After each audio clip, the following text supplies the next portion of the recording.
Hi everyone!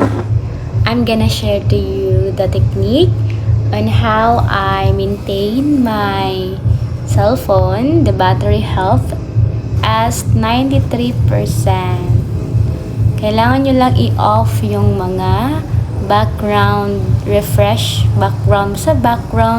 sa lahat ng mga apps nyo. So, ipapakita ko sa video na ito kung paano mag-off yung mga yung mga apps niyo na nagra-run kaya tuloy naubos ang inyuhang battery health. Yung iba, 1 year pa lang yung cellphone nila na iPhone 16 ngayon it's iPhone 14 ngayon, but it's 81% na lang yung battery health. So, ako nga iPhone XS lang yung cellphone ko. My battery health is still 93%. So, I'm gonna show you na 93% talaga yung aking battery health.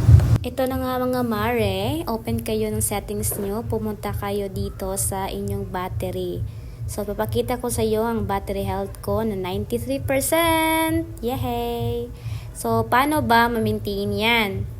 Punta kayo sa inyong settings.